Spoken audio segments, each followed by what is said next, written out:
Hey, you might be using Smart Feasibility Calculator and going through each of these to install it and start using the application.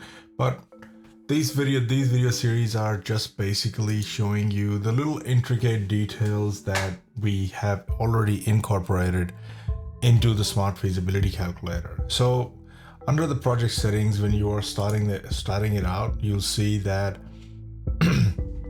there will be interest calculation 360 or 365.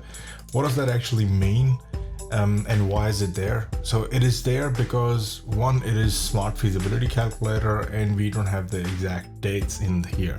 So this is way more detailed than any of the applications, but it is still designed without the cash flows. It is designed based on months. So the interest calculation, to get it as accurate as possible or to have as much buffer in it as possible, we provide two different options, 360 and 365. And the way that works is that, for example, I'll show that to you here. Let's say your interest rate is 1% and you've got days in a month, which is 30, and then you've got days in a year, which is 360.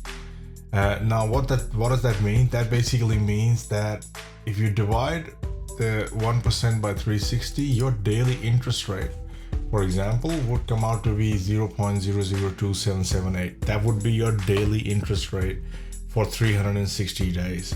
And then multiply that by 30 and you'll see that your monthly interest rate is now 0.083. So when you select this option and you have an interest rate over there, all interest calculations are based on this methodology, where you'll see that the interest would be slightly higher. Whereas if you had 365, you'll see that this comes out to be 0.002740.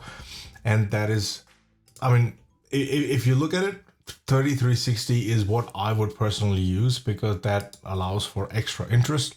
How much extra? About $11.42 extra on $1 million loan, and where the interest is 1%. I change that to, let's say, 6%.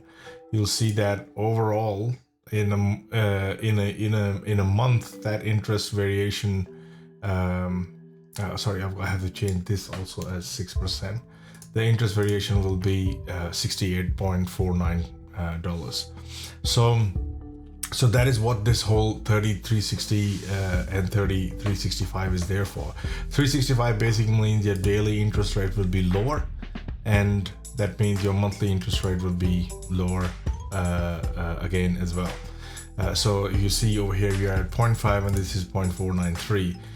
Whereas when you use the 3360 method, the interest is slightly higher, and that's the two methods that we've already incorporated into the calculation. So based on what you've selected here, that's how the entire interest calculation for all interest calculations in this sheet, that's how they take place. So I hope that clarifies 3360 and 3365.